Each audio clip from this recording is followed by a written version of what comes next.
Pledge allegiance. to the flag of the United States of America, and to the republic for which it stands, one nation, under God, indivisible, with liberty and justice for all. Thank you very much. Calling the meeting to order. We have Mary Ann Eddy in attendance. Chairperson Emeritus, Will Sharp, Chairperson Emeritus. Tom Walden, our alternate, and Herb Sambal, yours truly. We're going to take a few minutes and just go over the minutes. We are awaiting John Parker, but we do have a quorum, and while John typically has comments on the minutes, do you think we should just go ahead without him? Yes. Okay. I have only one comment, and that ironically enough involves the meeting where I was not in attendance. I think it's just a typo, but it's relative to, Which date are you talking about? Which date, which set of minutes? let's see, it is, July, August, or September? I think it's August 1st. Just give me 1 second here. And Yes, August 1st. It is the page 3 of the minutes. Continued public hearings, Pumpkin Partners. The reference in the second to last sentence is 22 Long Island Avenue. I Oh. think we really mean Long Point Road. right, But hey, John, how are you? Oh, sorry, it was a That's okay. We have John Parker Parker here. across my driveway. Hi. I couldn't get out. Okay. Any other? That is all I have, but I'm sure there may be other comments from the other members. well, let's take them one at a time. Yeah, okay, so July 8th.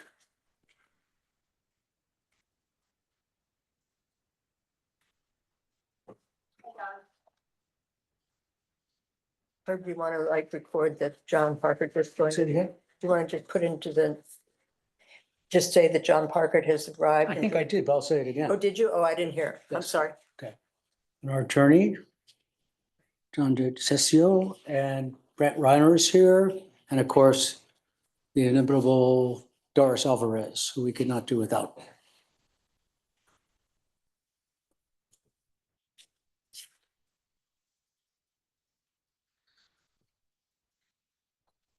Do we want to put in the size of the reduction, or we just leave it at that?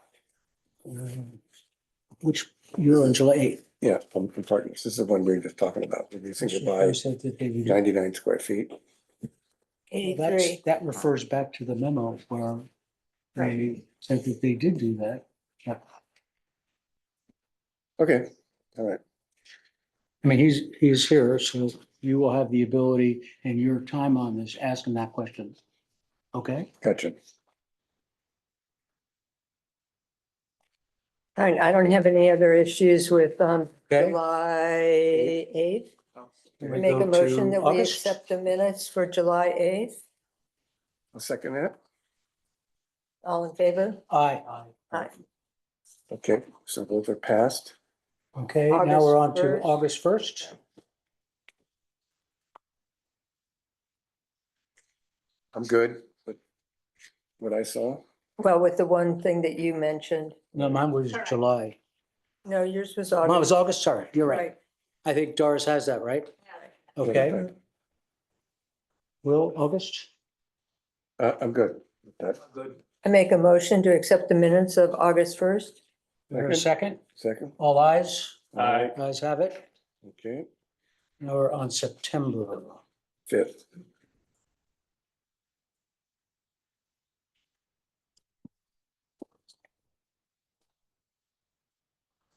This is just a typo, nothing substantive, but under 7 wetland permit applications, number 1, it's the first sentence on a motion offered by Mary Ann Eddy and seconded by, it needs to have a B in front of the Y. Just a typo.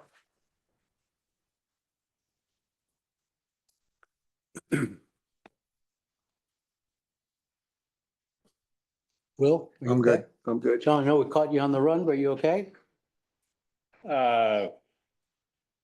Yes, except you left me out.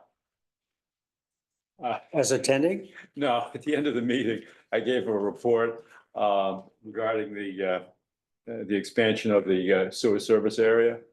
And that doesn't appear to be in here.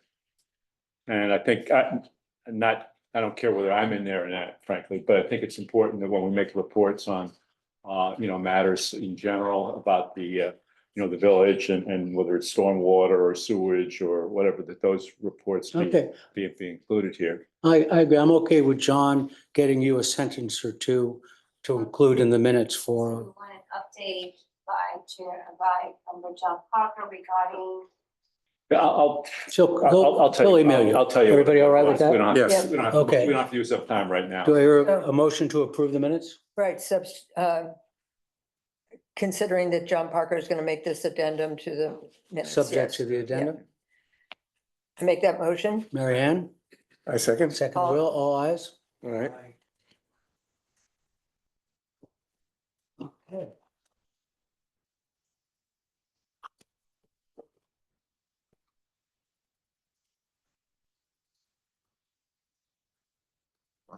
You know, got a lot of paper here, but I don't have my agenda. This, it's, Okay. We've done the minutes. Now we'll have a 10-minute public comment session limited to items that are not on the agenda for this evening. Do we have anybody from the public who would like to comment for the record? Seeing none, I'll close that section of the meeting and we'll, nothing online? No, nothing. Okay. Just want to let you know that Chick Voorhees just logged in. He just got on? Yeah, I think he's here for the discussion section of the agenda. Good. All right, moving on to 3, correspondence requiring action. And that would be 154 Redwood Road. Brant, what's your So thoughts on this at this point? you left this in the hands of the applicant, I believe he's here. He has a little bit of explaining to do, clarifications on the details of the project. We have a timeline that we can go through if the board wishes, or we can let Billy give his presentation and then I can walk you through. Well, let's see how Bill does on his own, keeping it short, but if we do have any questions, Brant, we'll follow up with you. How's that? Bill Knapp, First Coastal for the applicant. Thank you. We've just received the package of information that we'd like to forward to the village to review. So I'd like to actually, unless you have some determination or something you want to throw out there. So can I just walk you through what we have? Sure. Based upon our review of the file? Yeah. But I think you were, just to clarify, plans that were approved originally. yeah, that we so didn't have access we did a little bit of digging as well, and I could just give the board a little bit of the time frame as to what we see in the file. And there's just one sticking point that I think we're gonna have to go back to, actually 2.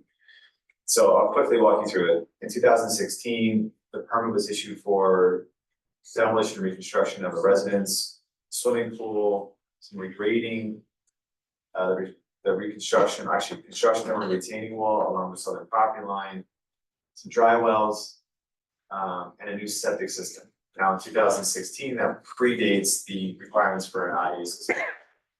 Permit was issued. In 2018, permit expired, or was getting ready to expire, the applicant came in and asked the harbor committee for an extension. This board, not this board, the harbor committee adopted a resolution to approve the permit extension. Again, another 2 years goes by. In July of 2020, another 2-year extension is requested and approved. Is requested by this board. Requested by the applicant. This board says, in order to renew the permit, we ask that you consider implementing an IA system. Ultimately, the applicant agreed to do so. However, Sorry, so in filing for 2020, the extension was granted with the condition that the IA system be provided as part of the final plan. I don't know that we have that final plan record, it was just a condition of approval. Then And that was in 2020. that was in 2020. Then in July of 2022, the applicant's attorney came back and asked for a 2-year extension of the original permit that was issued in 2016. And this board granted the extension to Traveler 154 LLC with a new expiration date of September 3rd, 2024. Renewing the original permit without the IA system implemented into the conditions of the approval. Our bad. Yeah, But now the permit is once again lapsing, and I believe the board has the opportunity to revisit it's been 8 years Yeah. since this permit was originally issued. And the question is twofold. One, does the committee want to initiate discussions with the applicant about the IA system?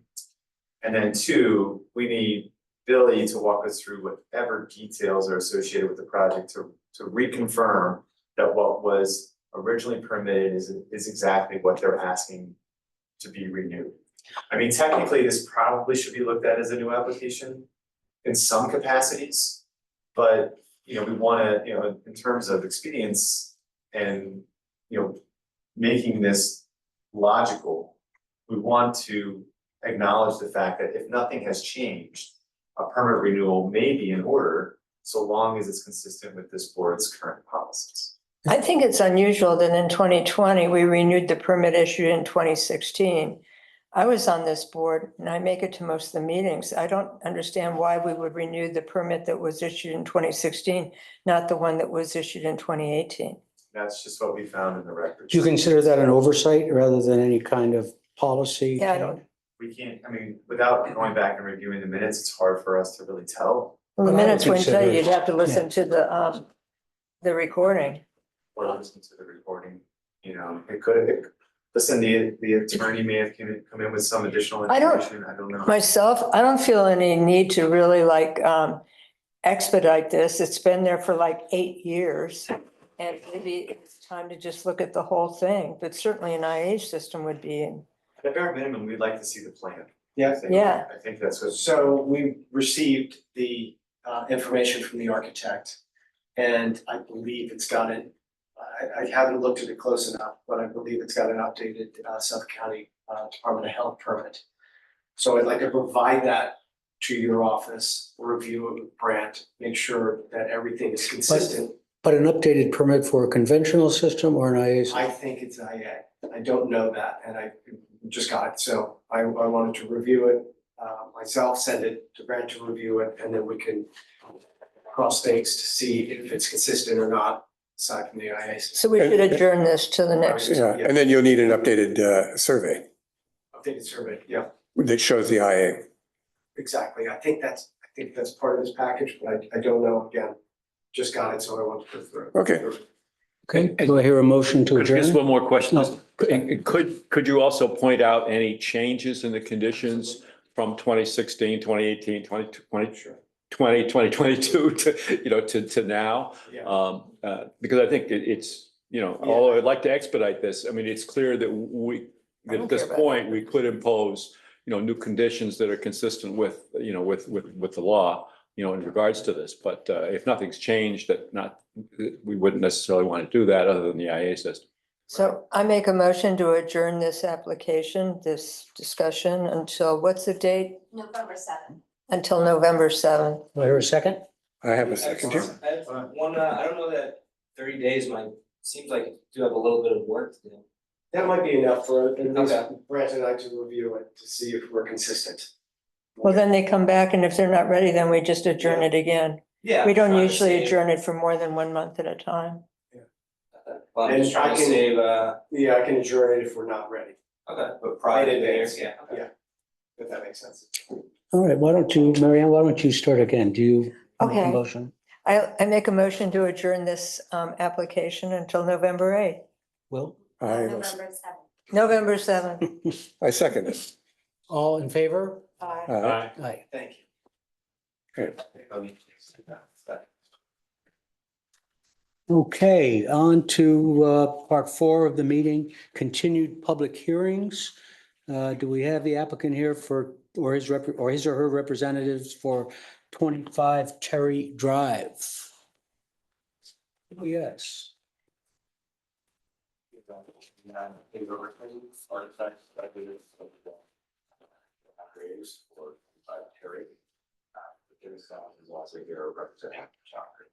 Can I ask you just to speak up just a bit, please? Thank you. A little further away. You have authorization. Okay.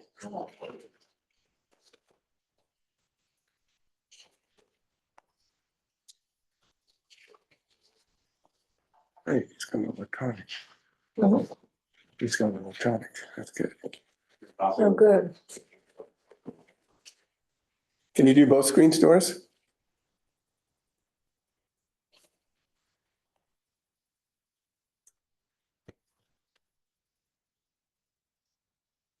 Great. Okay, I'm doing it now, I'm sleeping. So hopefully everyone received the revised survey. I've sent it extra bars just for legibility, which was one of the biggest issues, previous presentation, being able to see all the detail in this, particularly regarding setbacks.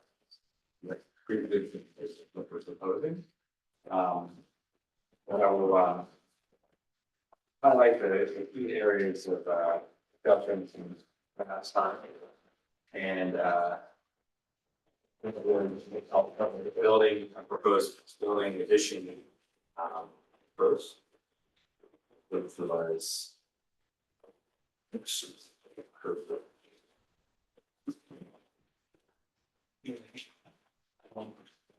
They have only they have a large site. Yeah. And we're looking at, it's on the screen now, It's on right? the Right. screen. But that's different than what I have and what you're looking at. Is it? Oh, no, yours has, Note oh, that there no. is a large version in here. Yeah. Will? Yeah, I can see fine. It's, Okay. this is the large one of the stuff, and then also the existing condition survey, it also sounds like smaller, regular size. Districts. So, one of the items was clarifying, the setback for the addition specifically at, let's go up here. This setback was not clarified, and that was specifically asked to be put on the plan, so it's known that 58.6 feet is to the edge of both the existing house, section of the house here, and where we're doing proposed addition, reaching out to that point. So that's clarified in the survey. Also, this portion of the addition is also clarified at 50 feet setback. It's a slight, basically there's a existing roof terrace that projects out further, and we're basically filling in underneath that projection of the roof deck, just up to the 50-foot setback line. So those two dimensions we were clarified, wanted to clarify because it was requested. The other thing we wanted to talk through was what is the existing deck versus what we're proposing. It was hard to read in the old survey because there's so many layers, and I think Yeah, we were discussing the light gray. How do you read the light gray? So you can read it a little bit better here. So light gray dashed line represents the existing decking that's being removed. And then the hard lines that you see now, the darker lines, are what we're proposing is new decking. So starting at this end, the existing deck is 44.9 feet from the setback. The proposed one is it's basically the same. The center deck, the setback existing is 29.3, and then we're actually bringing it back a little bit to 29.4. So we're reducing this section of deck. This existing deck also projects further out to 18 feet 18.8 feet from the setback, which we're removing, but we're rebuilding this proposed deck here. That's 22 feet setback, excuse me. Yeah, 22 feet setback from the setback line. So we're basically reducing this area and this area of decking. Could you describe the difference in what the decking is between the current and the proposed? Sure. This decking that we're taking out is a wood decking. It's kind of falling apart and we're replacing it with new wood decking. This decking here is actually a terrace. It's concrete, impermeable, concrete with tiles on it. That's being removed and we're putting a wooden deck there. This is a kind of a Trex product. It's existing here as a decking and What kind of product? Trex is like a plastic. Ooh, It's used often, but this is an old version of that product, but it's considered wood decking. It's just made with a synthetic material. We're removing that and installing a wood. okay, got it. And when you have these, now you have a wood deck, which theoretically is permeable, right? How does that affect your drainage calculations? For the drainage off the deck or? Yes, for the structure of the house, for example, Oh, well, and the sizing of the dry wells.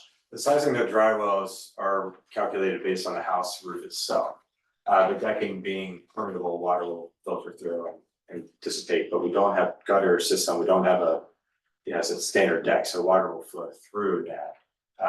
But the house itself has a new leader gutter system that's tracking to a new retaining or dry well configuration on the site.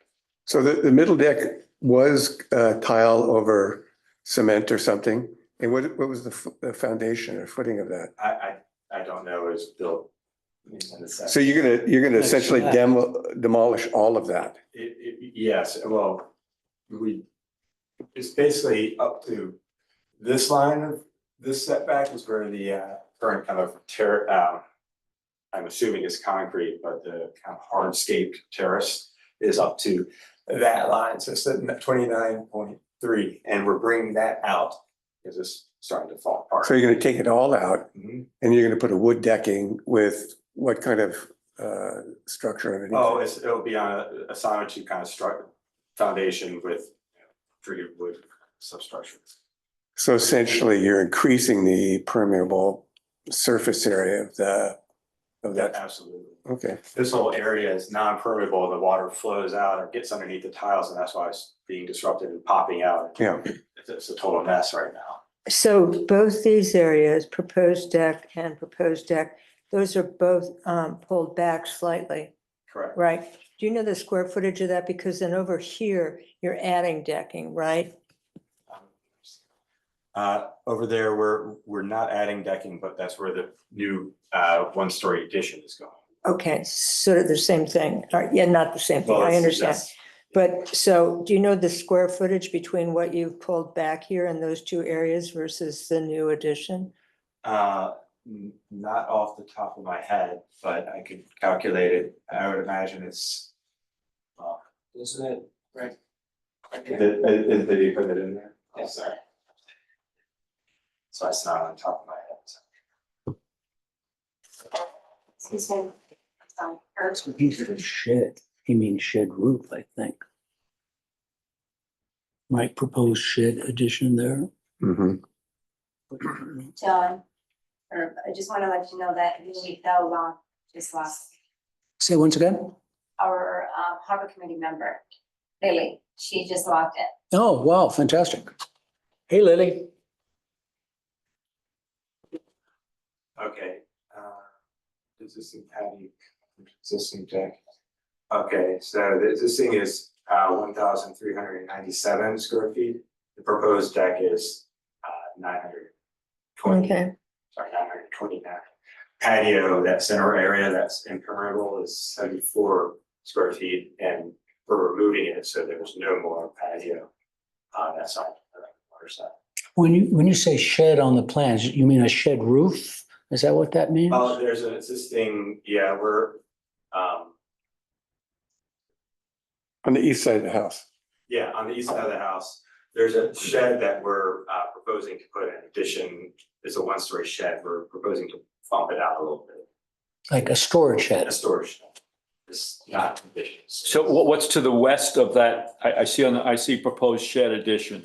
So what's to the left of that is a shed currently, or? Correct, where it says shed right here, I can't read the little cursor, but. I see it.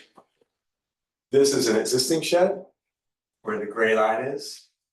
And they were proposing building it out Oh, I towards, see. towards the east. I see. And to the left of that is an existing part of the house? Yeah. Yeah, Living this space. line here is the house face. Okay, yeah, so to the left of that is current, and that's not changing.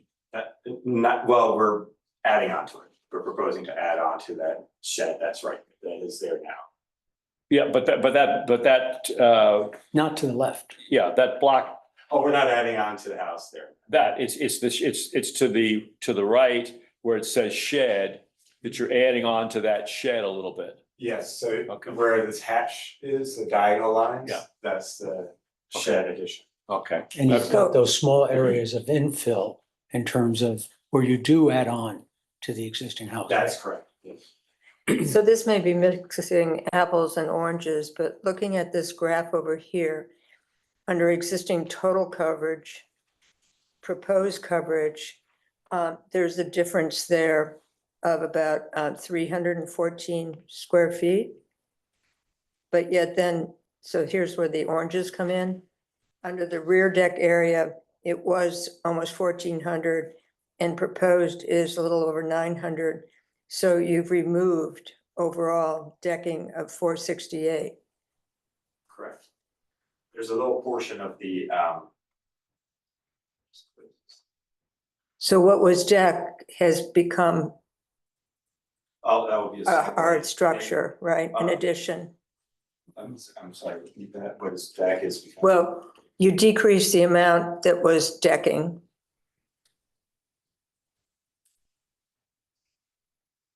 By 468 square feet, and you've increased the amount of the total building coverage. How do we really distinguish? I mean, a deck is also a structure, right? So do we see those as sort of the same? Do we call this an equivalence, more or less? Is that a swap? I'm trying to get to a swap. Yeah, I know. But I don't know. I'd like my colleagues to tell me how they view that, or Brant, how you view that. You're looking at me very quizzically. Yeah. I'm just looking at looks like the total lot coverage is decreasing by about 600 square feet. So in order to get the house larger, No, I don't see that at all. their objective is, no, you look at the bottom numbers, so he's correct. So in order for them to make the house larger, they've made concessions with regards to the other site improvements that pre-exist the village wetland regulations. So the net benefit to the village here is that they've decreased the lot coverage overall. To do so, they have replaced all of these concrete walkways with paver systems that allow permeability through Right. them. Now, portions of the pavers have to be calculated as part of the coverage, so that's factored into it. You know, each stone is counted based upon its square footage. So you don't get all the credit for having permeable paver systems. Have they done that, Brent? Yeah, I mean, that's what the calculation would go. I mean, that's relative as they're showing on the plans. And ultimately, what he hasn't yet gotten to is the fact that they're taking a significant area of lawn, over 3,000 square feet, which they're calling existing buffer, which is an incorrect labeling, which I'm talking about right before the hearing. And they're converting it to naturalized buffer areas. So yes, they're making the house somewhat larger with small additions here and there, but they're decreasing the overall coverage and implementing a significantly sized naturalized wetland buffer. And only other clarification we need is to ensure that that buffer is the equivalent of the 50-foot standard that Right. this board, Mhm. this committee tries to meet. If he can demonstrate that, with the IA system that he has voluntarily implemented for this project, Right, I feel as though he is just meeting the standards that this board is trying to uphold in its consistency in reviewing these types of applications. so we talked about that, didn't we, at the last meeting, or I could be getting it confused where, you know, you take the width of the property times 50, and that's the magic number for the buffer. Do we have like a calculation as to what that number would be versus how many square footage you have of buffer planned? It's part of what I asked to clarify. You know, Oh. The numbers, in my opinion, are still a little bit conflicting. I Okay, think that Emmer can do better to help get those numbers clarified with regards to simply just telling us what the 50-foot would be, and then compare that to what you're proposing overall as you wrap your buffer around all of the site improvements. Because, you know, what is shown on the planting plan, if you look at the green areas, it's relatively a contiguous buffer, which is what this board wants. The only bifurcation is the existing walkway that goes from the house and the decks down to the water.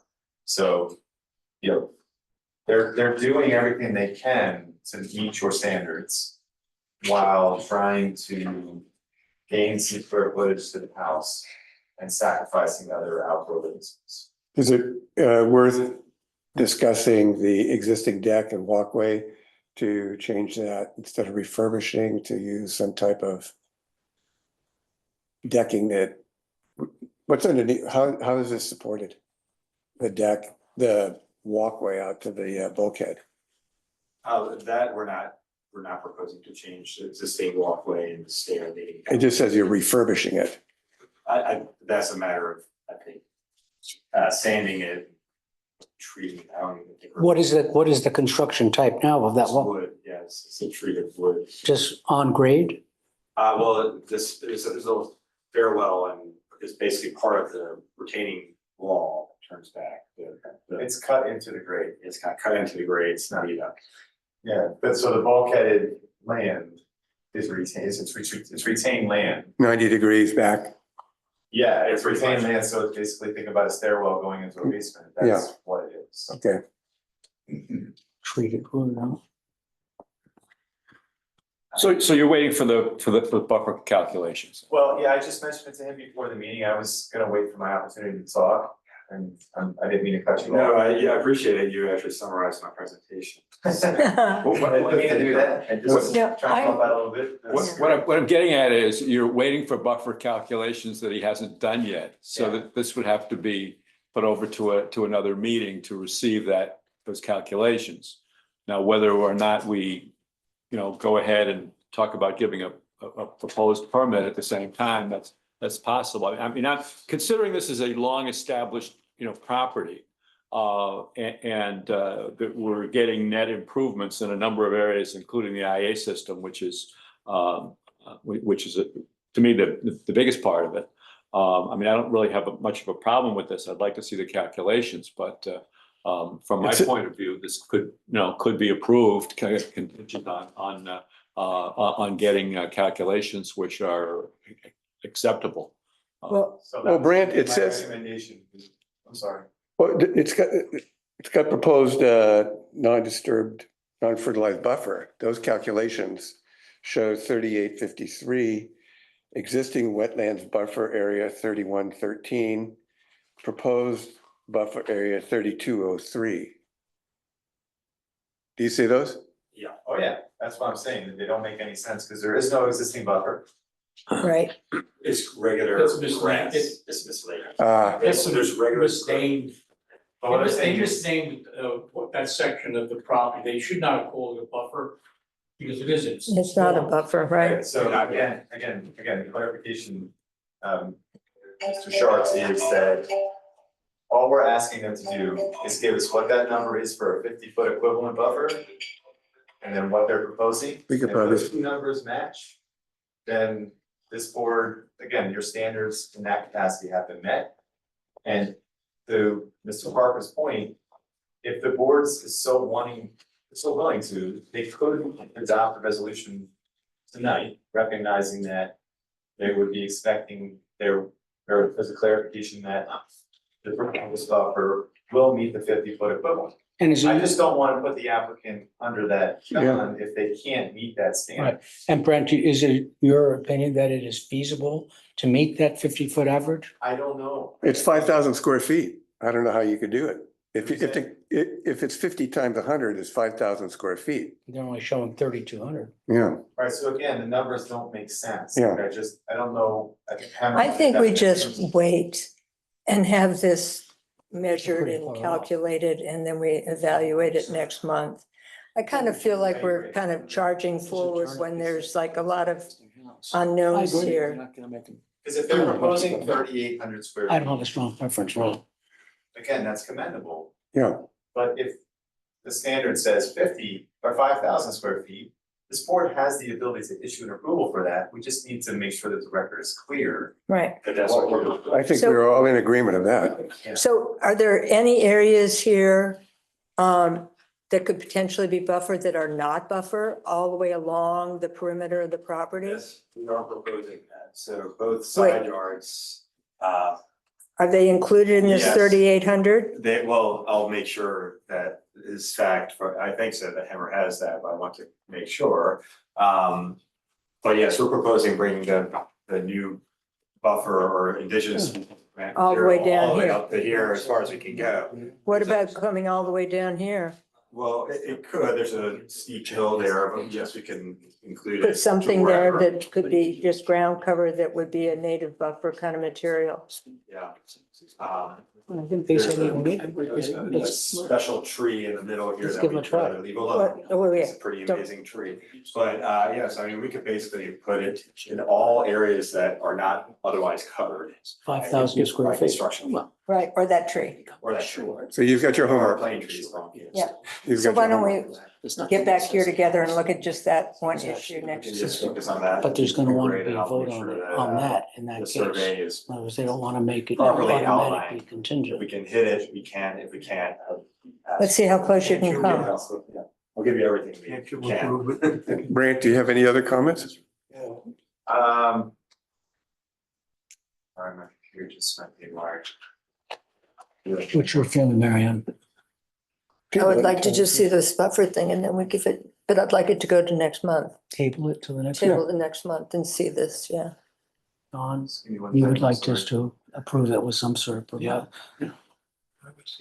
So contingent upon that. Yes. I think, I think that's it, just clarification on the 50-foot buffer equivalency.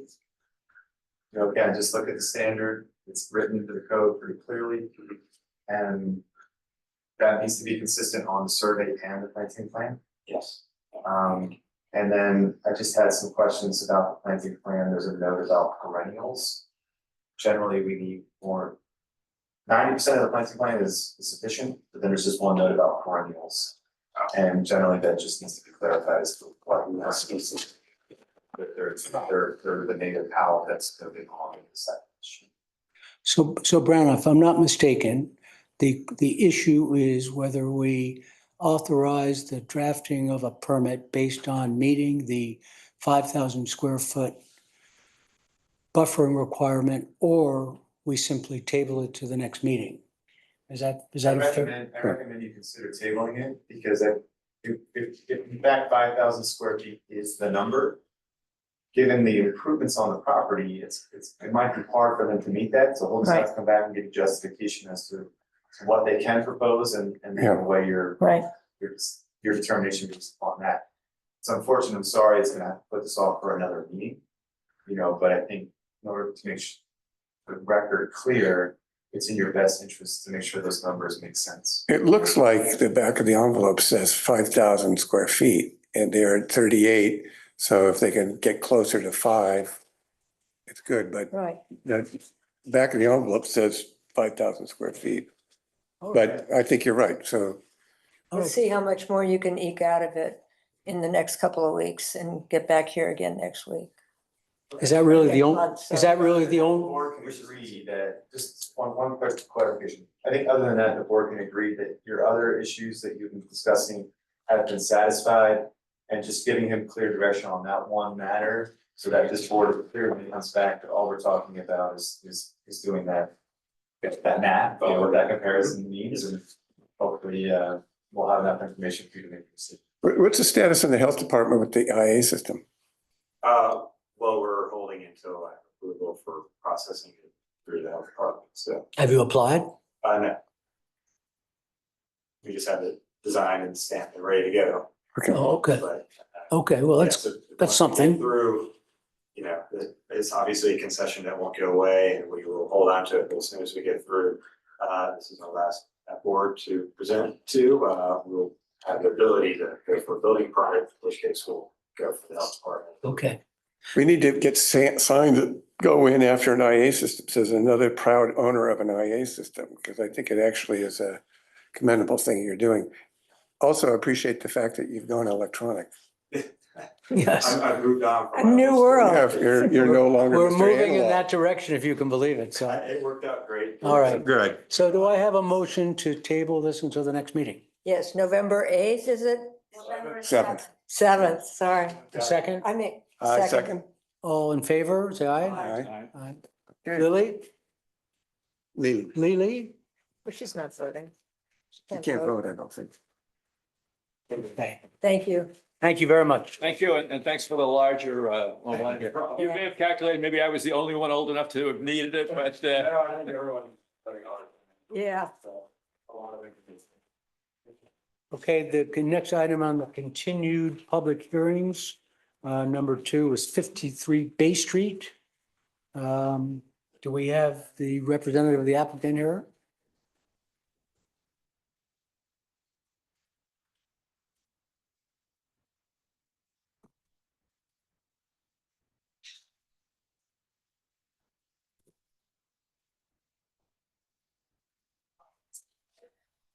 Hello again, everybody, Billy Mack from Scottsdale.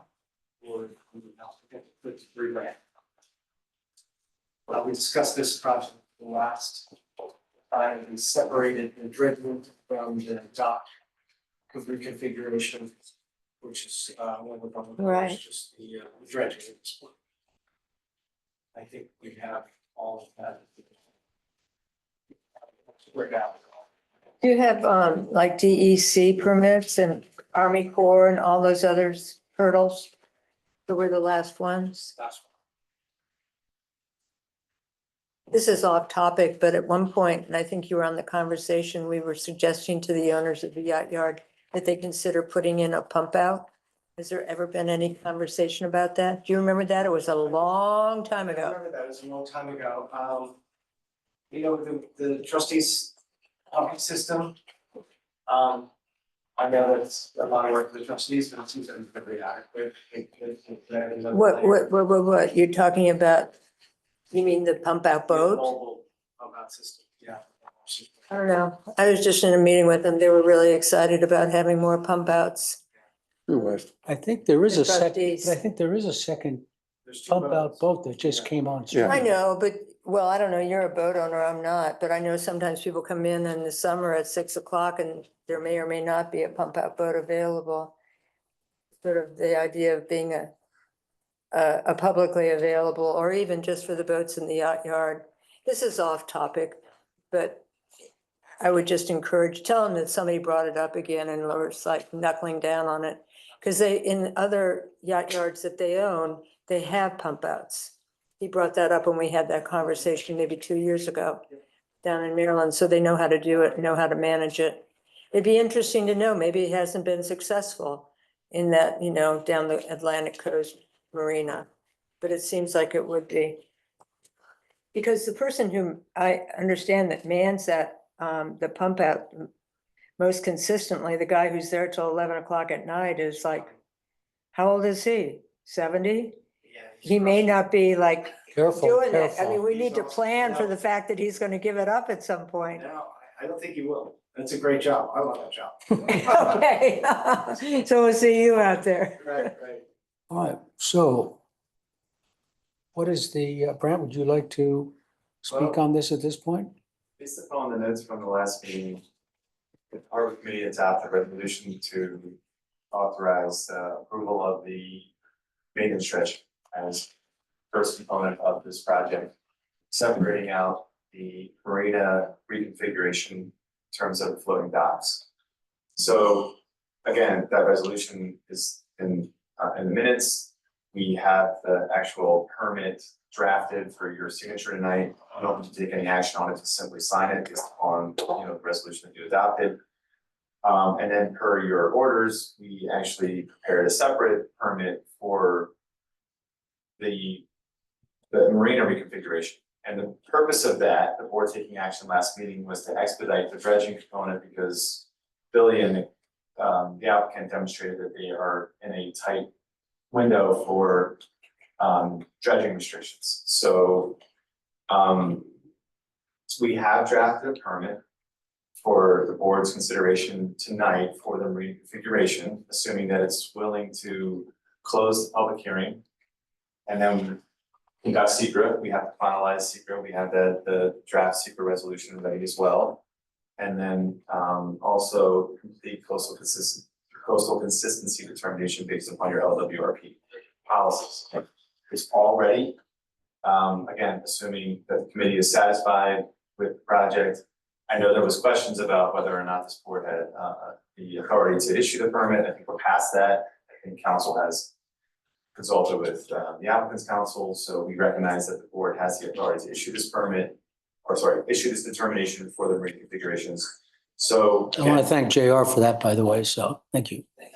all that being said, you have, the option to make that determination tonight if you are ready to close the public hearing and move forward. And just to clarify, again, this is just for the dredging and does not include the docks. No, so No. the dredging, again, council can correct me if I'm wrong on this, but I can consult with the Horace on this. Our notes recognize that at the last meeting, this board adopted a resolution approving the maintenance dredging.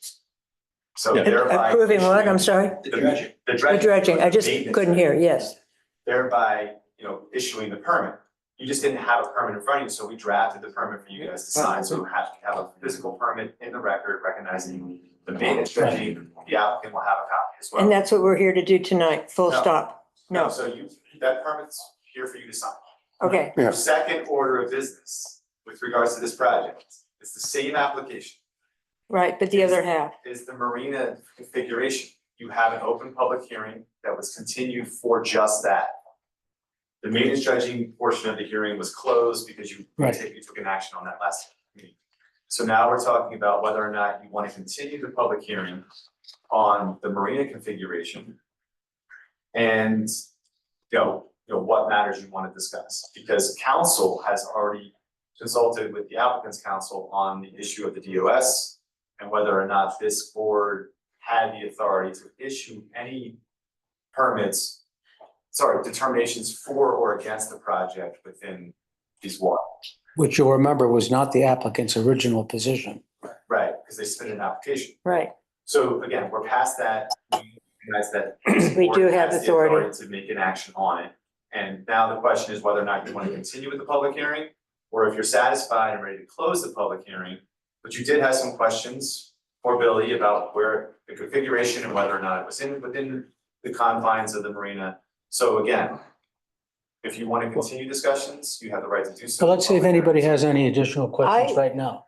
From like an LWRP point of view, I'd be interested to see what the dock configuration is and how big of boats are going where and how that's changing from what is there existing. Excuse me a minute, could we just do the dredging first and then get to the other, they're not contingent on each other. That was all I was, when I asked you You've the already question. done that, You right? already did the dredging. Dredging's Permit done. That's issued, done. You did that last meeting. Okay, we signed this last No, meeting? we're going to sign that No, today. you adopted a resolution to approve Okay. it last meeting. Like you just went ahead and you approved it to expedite it for them. We had then draft the permit for you to sign it. Signed today. This is just for the record, yes. Yes, we're gonna sign it today for the record. Right. I just wanted to do them one at a time. And my question was just to clarify that the SEQA and the coastal consistency review was referring only to the dredging and not to the docks. That was That's a the great reason. question. That was I the should have reason. clarified. That was the reason Yes. for the question. So So. The secret, yes, the dredging component is a type 2 action. It's written into the permit, it's recognized that just the dredging, the approval of the dredging is a type 2 action. And thereby we are fine, we don't have to open secret to a referral process. And the coastal consistency determination remains the same.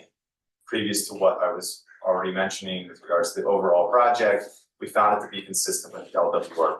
That's written into the permit. You're right, Mr. Parker, I should have clarified that. Because that was discussed last meeting, I believe, as well, you know, that we were gonna look at this collectively from a coastal consistency determination perspective, and that is what is clarified. So by signing that, you're recognizing that the maintenance dredging is a type 2 action and is consistent with the LWRP, and the permit language recognizes just the maintenance dredging component. The permit that you will be considering for the additional improvements to the marina is an unlisted action under SECRA, and thereby we have to conduct SECRA by completion of the part 2 and 3 of the EAF. And then also recognizing that it does not have any potential for significant impacts, we will ask the board to consider adopting a negative declaration. And then secondarily, we will recognize that we reviewed the marina configuration against the LWRP policies and found it to be generally consistent based upon it being water dependent use for an operation of marina. Well, I guess that's where my question is, because view shed is an issue in the LWRP. Right. Boats versus boats. Pardon me? It's boats versus boats. But I think that the size of the boats is different. The applicant has not demonstrated the size of the boats that they intend to put there. Well, you can kind of guess by the way the slips are configured and how big they are. You know, Again, if that's something that this board wants to take issue with, these are draft documents that were prepared based upon what we've heard to date. If the board has additional comments to based on what you're saying right now, you do not have to take action. You can keep the public hearing open. Ask Billy and the applicant any questions you want and for clarification. Have him show you the plans, walk you through the plans, and you know, that's your Well, let's prerogative. start. You have an open hearing. You know, you can continue asking him as many questions as you'd like. Was there anything additional submitted? No. Okay, because I'm just reading the minutes from the last meeting, which says attorney for the applicant will submit a letter from the DOS for clarification purposes in relation to the underwater license area in 2018. So that we received, that was their argument that this board didn't have jurisdiction. But I resolved that with the applicant's attorney, and this board does have jurisdiction. Okay. okay. That's why they're. Clarify that. Oh, is that different? Can you hear me? Yes, I apologize, I'm not on camera. Just a second to clarify that. I do understand that the board has jurisdiction to the extent that what may be proposed may be outside the licensed area currently.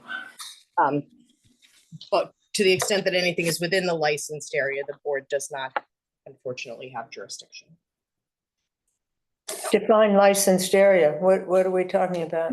That was the question I think that came up at the last meeting. So we were going to ask, because we are having a little bit of trouble with the licensed area and putting that on the map, we were going to ask the board to table this discussion on the marina till the next meeting. Okay. Is that what you're asking, it to be tabled? Yes. Oh. Okay. And so is it your position then we don't get to see a diagram of what your proposed slips and docks are? Oh, not at all.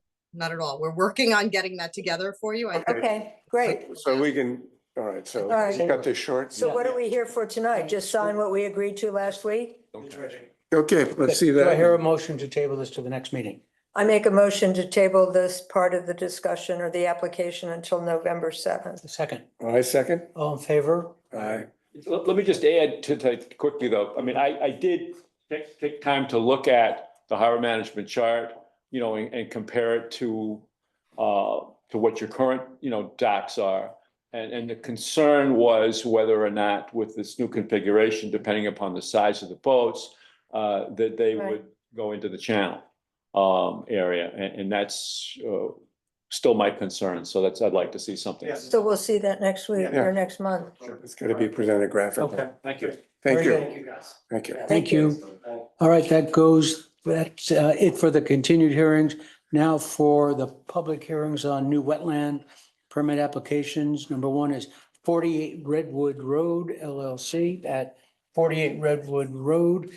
Is there anybody here representing the applicant? There he is. Open the public hearing. I make a motion to open the public hearing on Do I hear a 48. second? I second. All in favor? Aye. Thank you. Like to introduce yourself to the, Yeah, gotta sign up. Then I will stop for environmental for the applicant. Does she have? she's gonna pass it around. Okay. She will. Hi, Matt. How's it going? Don't want to forget.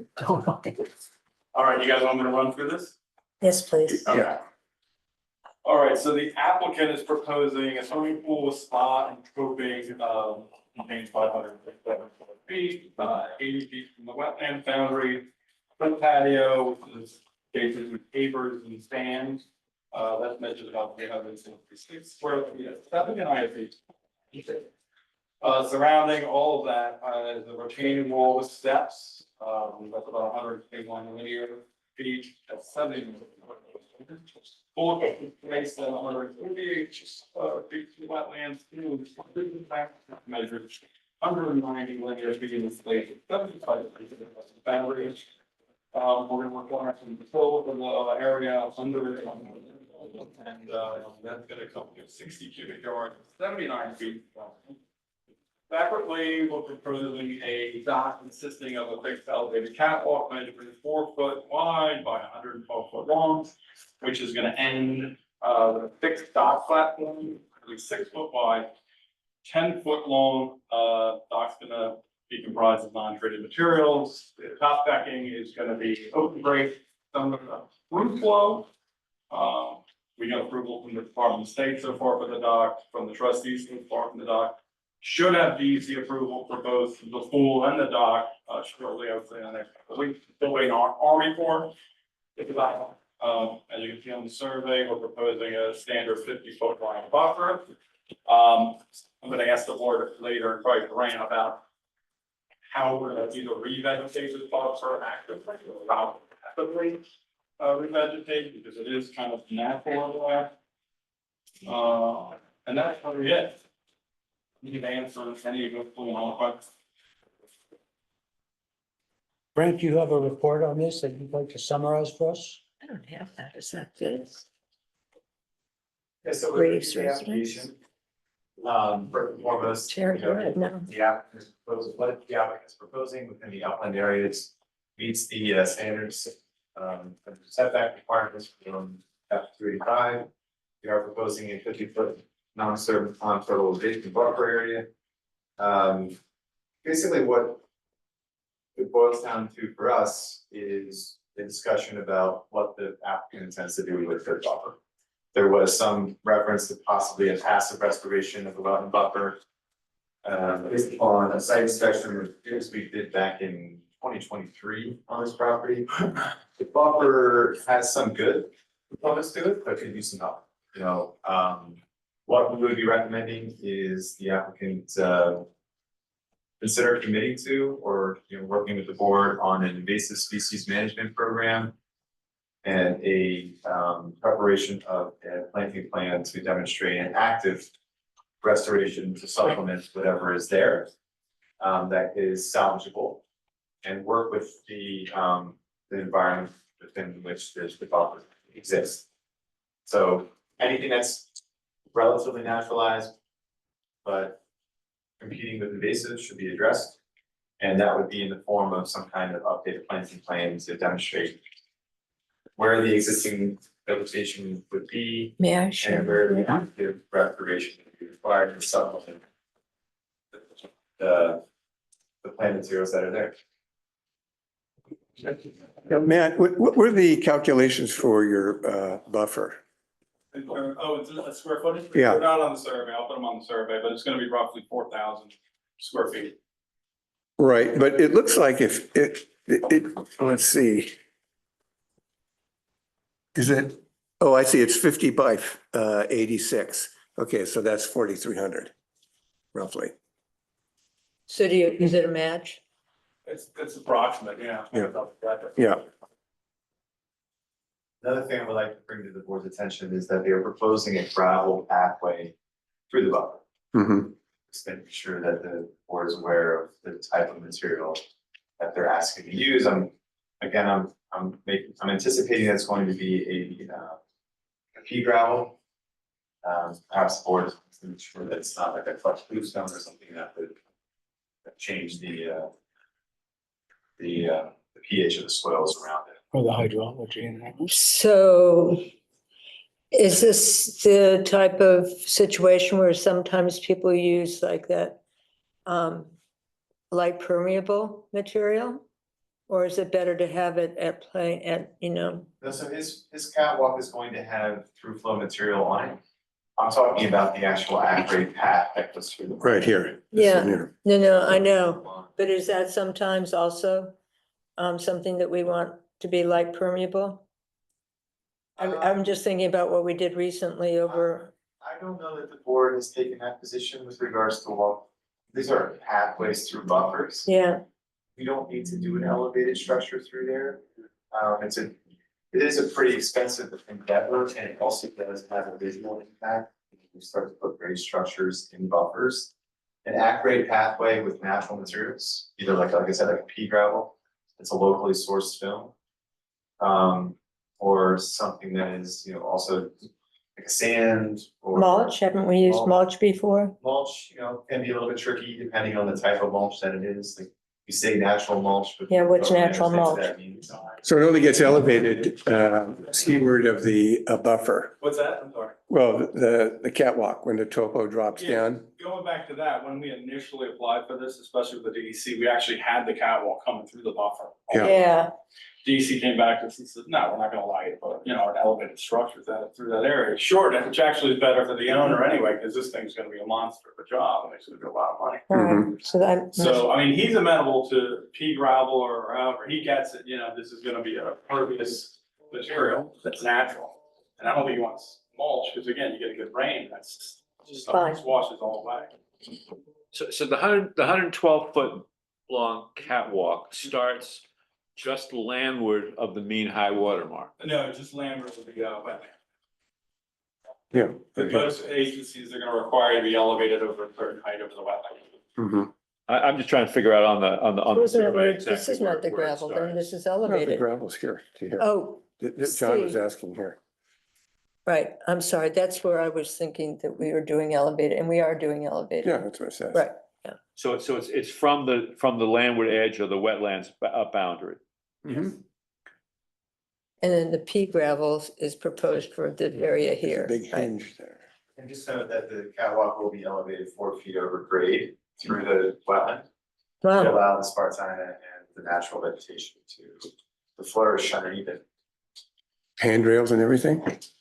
Actually, You don't have any handrails. Yeah. I was. I don't think I did. You know, the code is- You know, as you get grief from other agencies, especially like Southampton trustees. You're gonna say visually, we don't want handrails. Uh-huh. So we go in without them. I mean, if they want handrails, we can go back and kind of argue it out. The trustees will generally will fold. I think the code has changed recently about handrail heights from something to, it's a more liberal number. Yeah. Now, the DEC requires 48 inches? No. Especially guys, that was probably an Army Corps. Yeah. The Army Corps, DEC, and the town trustee regulations all conflict. Yeah. Okay, so you might look at the building code and see Yeah. if they've changed that and say, well, maybe that's the driver in terms of safety. So right now, he's not proposing handrails. If Right. the building department, he has to get a building permit for this, and they say he needs handrails, then I'll have to come back to everybody. Yeah. Or maybe lower it. It's just, it's like what Brad said, it's just everything's reflecting, so you're bounced back and forth. That's why we come in, without the rails. but it's 4 feet, elevated 4 feet off Yep. the Yeah. wetlands. One thing that your plans, one of your plans say that you have a proposed pass or pass. Oh, on the steps, I mean, on the catwalk. Yeah, so it looks like he's showing pass and repass, but it's just not, I think it's on the survey, on the site. Oh, no, you know, it is on the site plan, so I can throw it on the survey. But I just to make sure that there's a clear, because the board has asked for that in the past, and I want to kind of let you know that I see it on one plan, so I'm assuming he's proposing it. It's just not on all of them. actually, yeah, I gotta update it anyway, because the driveway, I missed it, John didn't put the drywall for the pool on there. He references it, but he doesn't put the drywall on there, so I gotta update it anyway. All right, I hate to be the party pooper here, but I have a few comments of my own. I live in the neighborhood. First, I should say that I commend the applicant for like not taking this house down and for keeping the house within the footprint of what's there. There are many people, what's that? No, the owner, yeah, not me, I didn't say you, I said the applicant, I think. yeah. You would have taken it down, I'm sure, but. Yeah. But so in that, I commend you. As I said, I do live in the neighborhood. People have approached me about a couple of things. Number one, there does seem to have been some fairly extensive clearing in the buffer area. And I'd like the applicant to respond to that and to perhaps come back with some mitigation for that and what the actual planting plan is going to be in that area. Yeah, when we were retained by the owner in 2022, we came out, we saw that, you gotta stop. Yeah, Well, it didn't And I stop don't know- because they continued it last year. I had a brief conversation with the landscape contractor who was there and he didn't like what I was saying and that was the end of it. And I've had a couple people approach me about it. Yeah, Secondly, and this leads to my third point, but there does seem to have been a very extensive amount of renovation done on the house. I did talk to the owner yesterday about that, and again, I am just passing this along to you guys, so everything with a grain of salt. He indicated that yes, they did non-structural interior renovations. He was also he also had Chris Talbot show up about no less than 10 times, I guess, on a couple. He was of- probably called. Yeah, but apparently, you know, Chris didn't require him to do any kind of building permit. What a surprise. Apparently, there was no Yeah. violations. According to the owner, it was basically sanding down floors, redoing floors, painting. On the outside, there was some clapboard that had to be repaired. Chimney. The chimney's there though. I don't know if that's, you know, and I look at old photos. Maybe I it's did a that second today. But if you look at the house on the left, facing the house on the street, on the left side, it's right there. Okay. The clapboard, it did not look like it was, again, it was repaired in some places, that's what he's telling me, and I did look around today. He painted the exterior, but as far as I can tell, that was the extent of it. And he knows, I asked him how many bedrooms he had, I said, when you first bought it, how many bedrooms? 3. I said, how many are in there now? 3. He does have plans in the future possibly to, you know, increase that to 4. But right now, at this point, he's just would like to get the pool. All right. Well, we can, And in terms of mitigation, I mean, when I went out there today, you know, it looked like, I don't know, I can't tell from stumps or anything like that, but it looks like the stuff that he cut down, which was small trees, possibly some shrubs. I mean, I could add some stuff. I mean, I think he's amenable to stuff. If you guys want shrubs, we can do it. As for the trees, he did retain most of the trees. He did limb them up, it looks like. You know, I don't know if this was malicious or ignorance. I have no idea. Okay. That's. sure it wasn't malicious, which would then lead me to my third comment, which is why don't we have an IA system for the site? I mean, on paper right now, I mean, I'm telling you right now, it's, you know, face to face here. Number one, the bedroom count. It's not increasing, you know? And I know what you're saying. I know you'd like this as mitigation. And the second thing is it's beyond 150 feet from wetlands. So it's technically out of jurisdiction of this board. The pool is What? not though, and The septic tank and the pools are, yeah.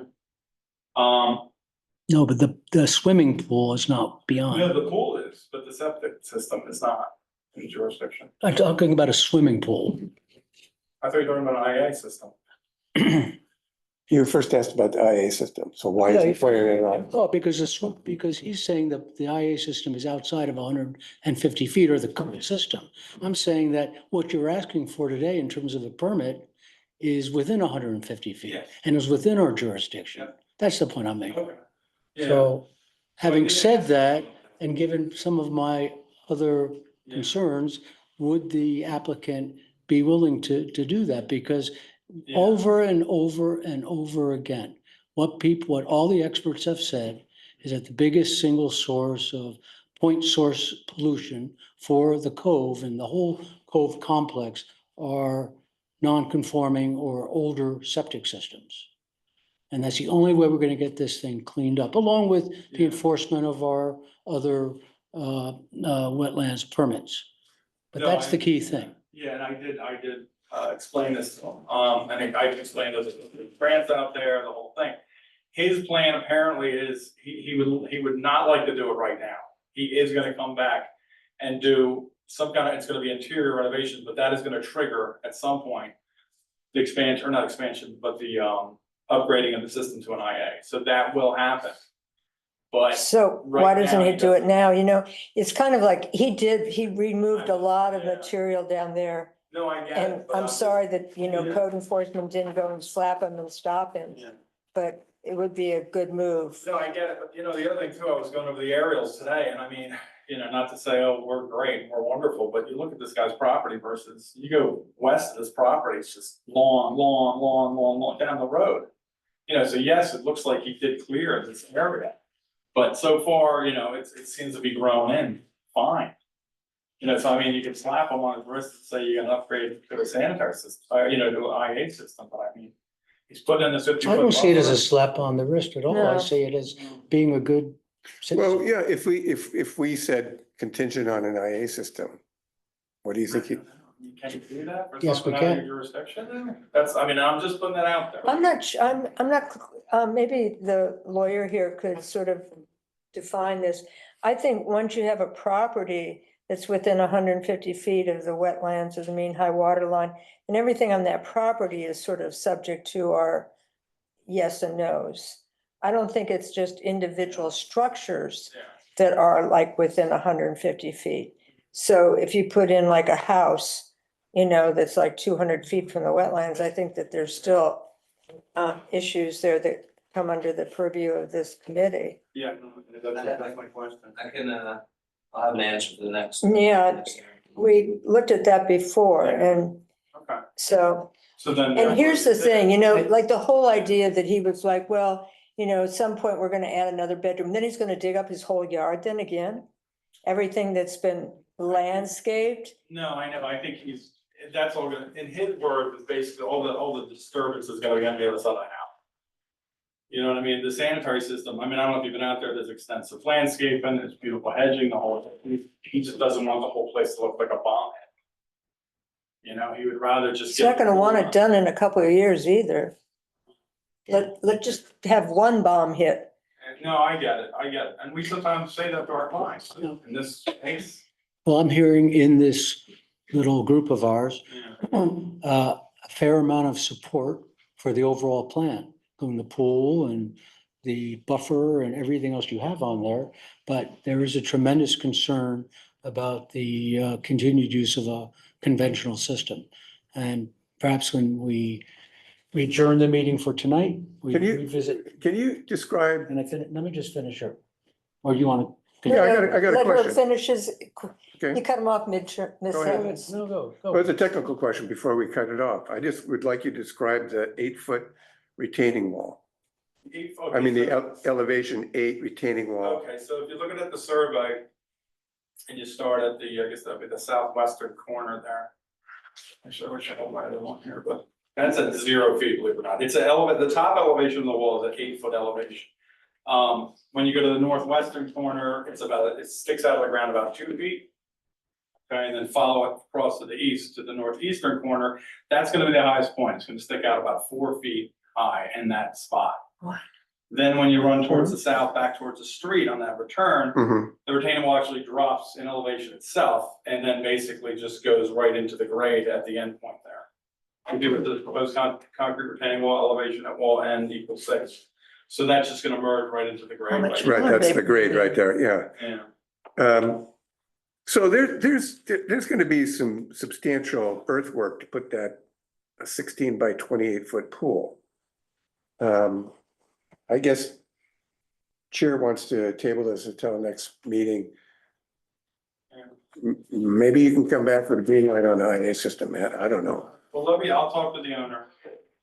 It's never gonna be cheaper. What's that? It'll never be cheaper. No, I know, I told him. Plus there are funds, as you know, for reimbursement Yeah, for 90% of it. and again, I don't think it's all about that, he's just, I don't know why, this is what the man told me, but again, he just doesn't want the whole place to look like a vomit, that's what I was told, Mhm. so. Well, maybe you can. Well, it's like that for a couple of weeks, so he goes to Italy and then he comes back and it's like healing. Well, you might be able to convince him that there'd be a better chance of approval if he added that. That's a good way to phrase it. Let me ask you one quick question. Is there ZBA approval for the pool in front of the house? Yeah. Okay. That's gonna be part of the application package. Okay. Yeah, I just- So this retaining wall, what's inside the retaining wall versus what's outside the retaining wall? Is there fill that's gonna be added within the retaining wall? How much fill is coming in? Yeah, it's gonna be clean, compatible fill, and then I guess on the top, they're gonna put lawn. They just want like a level area. Mhm. And that's at 79 feet. I'm here, back. And how high is that? Yeah, 79 feet from wetland battery, it's close. Well, the contours are changing from 6, 5, 4. I mean, they're trying to make this part, they're trying to level this part out. Proposed pavers in sand at the elevation 8.5. And we've approved a lot more drastically. Yeah, I mean, in concept, it's, I mean, the contours make sense. You gotta do a retaining wall, unless I'm reading it wrong. We kept it I just think outside the IA the- system would be, how much is that swimming pool in the retaining wall? No, I know, but I don't think it's a, It's not a money thing. He could stage it. yeah. I mean, you know all this I'm stuff. Sure, sure. just get, let's adjourn and then I'll talk. Okay, Best I can do. fair enough. Enough said. All right, do we have And a then what mo, I'll do is if he agrees to it, I'm gonna provide, I'll update the survey. anything else? John, do you have any more comments? No, I'm fine. Dr. Tom, no more? Anybody else? Do I hear a motion to adjourn until the next harbor committee? I'll make We'll that give you a motion. chance to, I'll make the motion to adjourn until November 7th. Second, second. All in favor, say aye. Aye. There you go. Matt, Oh, thank you, Matt. thank you, Matt. These guys. Is he gonna just flip that? Look at it. Or you'll buy it? Look at it. do you know this guy? Do you know him? No. Never heard of him. Every time you meet him. Is that a cut in your pocket? You just happy to. You still using that line? What? All righty. Now, oh yes, we have for discussion items, the application of Pumpkin Partners. Do we have any representatives from the applicant here? I see that we do. Would you both like to come up to the lectern at the same time or? No, you don't even have to speak, right? Because it's a closed hearing. Good. But you are available for questions if any of the committee members or our panel of experts has questions for you. Is that correct? Good. So this has been a long process, sorry. Oh, yeah, Chick. Chick Corea, can you hear us? I'm gonna ask you to unmute. Hi, everyone, it's Chick. Okay. Hi, Chick. Yes, we can hear you. Hey, yes, we can hear you. A deaf man could hear you. Chick? Yes, I am here, Okay, good. I'm listening. So we have you here. We have, as you know, Pumpkin Partners on our discussion agenda for tonight. My thought was as follows. Like I said, this has been a long and heartfelt, though rigorous process. And I would like to give each of the Harbor Committee members a chance to either speak about where they think we are or where they think they are on the actual application, to ask either our consultants or the applicants' representatives who are here any questions that they may have. I ask that we allow that process to occur uninterrupted by the other Harbor Committee members. And let's see if we can develop some kind of consensus going from there. If that's okay. What? Marianne, would you like to speak first? No, No questions or thoughts or? I would just like to defer to my colleagues. Okay, John? But I don't really think that this is, I was not expecting to come here to come to some kind of resolution ourselves. I talked to you about that on the phone Yeah, today. it's, and I stand corrected. We're not really, and JR, you can interrupt where you think so. I thought this man was leading the conversation. Sorry. I'm happy to have JR lead the conversation. Whatever. I really am. I mean, let's let JR, I don't know. Basically, we're at a point now where public hearing has been closed. The board needs to come to some sort of consensus and give the environmental consultant some sort of direction, because a decision on this does need to be made at the next Right. at the next hearing. So a discussion, an open discussion is really the way to come to that consensus. Unless you just wanna, say that you're either for or against it, you can do it that way. But we're not taking an actual vote tonight, we're just Authorizing the authorizing the drafting of the wetland. permit approval or permit denial. Otherwise, put yourselves in Right. Brian's shoes, what is he supposed to do? Right, we can try to draft findings based on this extremely extensive record. Right. We would like to condense it with the board tonight to focus on what exactly we're directing our findings towards. And that's, the idea is that we have this time tonight to go over whatever lingering questions this board may have to us, to JR. And then, amongst itself, to talk about what you want to do. And, I think that's important. Given the history of this project, you've asked a lot of really tough questions. You've asked MPB to dig in, you've asked the applicant to dig in. There's a lot of information that's in the record, that you might, hopefully have gone through. If you haven't, there's an opportunity to talk with us tonight about what you might be missing in your mind to make your decision. But it's important that you all speak your minds tonight and that, ask Chick, myself, JR, whatever you want to know. Would you like to speak?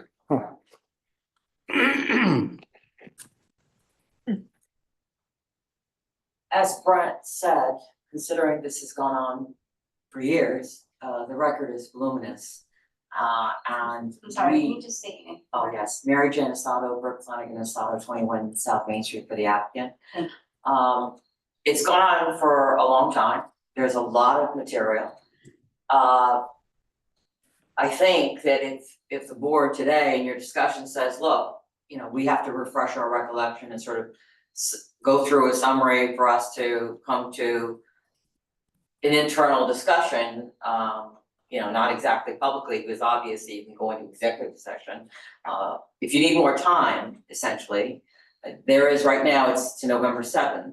However, considering how long it's gone on, we would, as an applicant, certainly give more time to you to go over everything, have discussions with your consultant if you should need it. That's what I'm here to rely. I mean, we're not saying you have to take it, but if you're saying, look, there's so much material, we're going over it. We have discussions amongst ourselves and with our consultant, and we don't want a deadline of November 7th. We certainly can agree to a reasonable, an extension of time. All right, with that having said, Marianne, I'll come back to you. Do you have any thoughts on whether that would be helpful to you to have an extension of time? Possibly, but I don't want to be the one clinker. I feel like I have not gone back through all the materials that we have and all the issues enough that it's really settled in my own mind. But I'd like to see how the rest of the group feels about that. John, would you like to speak? Well, if you want me to start off as you originally asked, I'll take, it's dangerous, but I'll take. Well, I think it's not I'll in take a- conflict with what Take a. Brandon Jarvis and perhaps more Take a eloquent. shot at it. I mean, I've been looking at the submissions for almost 2 years now. And I'm probably not going to go back through every word of it again, but, I mean, in general, and you may have gotten this from some of the questions that I've asked. I mean, I don't like the idea of the project because I don't like the idea of any further building in that location on that spit of land, which frankly, there should never have been building lots allowed on that. I mean, we can't go back and redo that, but they shouldn't have been allowed because of the fact that it was going to be, polluting critical water bodies and water bodies that we now know are critically impaired. Especially the water body to the south, which leads from Ligony Brook to the Round Pond, et cetera, where there's migrations of species. I mean, this is not the location where you want to pile, more pollution of various types on top of what's already there. Now, I know the applicant has made efforts to reduce the impact that this would have, but it's similar to the story about the straw that broke the camel's back kind of thing. In this case, the camel's back is already broken. And the argument is to some extent, well, since it's already broken, what's another straw going to do to it? But every person who built the property there could have added that, could have done that argument. Again, the problem is it's already impaired. I wouldn't like to see there be any further construction or additions until we can mitigate the impairment of the water body that's already there.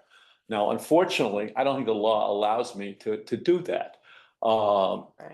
And this is where it gets to be complicated, and where I'm going to have to rely on our attorney, because I may not be as up to date as he is on what the law is on this. I know that at some point under New York law, that the property owner would have had, when they purchased the property, would have had to have taken it with the restrictions that were on the property at the time that he purchased it, and that's been eaten into by some other decisions by the U.S. Supreme Court at times. But so bottom line, essentially, here is that I'm going to have consultations with our attorney before I can tell you definitely what my decision is on this. I'll further say that I do have some disagreements as to some of the statements that have been made by the applicant. One as to what the law is, in regards to the restrictions, the argument that the road takes it out of the jurisdiction. I know that it doesn't. I talked to our original attorney on this, was Fred Thiel, who wrote the law, and I know he doesn't agree with that. Basically he says, what difference does it make whether the road is there or not? There's another wetlands on the other side, which gives us jurisdiction. Further, the argument that the road would take it out of jurisdiction would only be applicable if the septic system met the setbacks, which it doesn't. So I mean I could go over a number of things here. I mean the issue of whether the number of bedrooms, the number of people, increases the impact. I mean, I don't buy the argument that it doesn't, et cetera. But I've said this before, and you know that, and you have replied to it. So, but that's my position basically. I mean, I wish the law was more clear on this, and I wish it was more clear in terms of allowing us to not approve this because of the impact that it's going to have. But I'm not sure that it does, and I'll defer to our counsel for advice. I thank you for that. because that's kind of what some of my thoughts are as well. You know, I don't think, you know, just like, you know, in this environment right now, we see people who want to do things above and beyond the law or disregarding the law. And I think that, you know, I'm a person who's generally saying, well, look at the law, base it on the law, respect the law. And I feel kind of caught by that right now because I'm not sure that the law really gives me the latitude to deny this. I would like to deny this. I think that in 1 year, 5 years, 10 years, 25 years, we're going to really bitterly regret that we built on this bit of land. And when you're out there in a boat and you can see the areas where there's been construction and houses and residences, you know, they're just denuded and they're just so vulnerable, you know, to the fetch, to the wind, to the waves. And it's very concerning to me. But I fall into the same camp as John. I'm not sure. I feel I have to respect the law, and I'm not sure how much the law allows me to act on these fears that I have. And the other thing that I really am very uncomfortable with is, okay, the law says you need to have whatever it is, 800, 850 square feet. But then every opportunity there was to add his and add this and add that. And we ended up with a 1,200 square foot structure, correct? Isn't that more or less what we have now? The footprint is 1,200 square feet. And that really, 1,825 square feet of living space.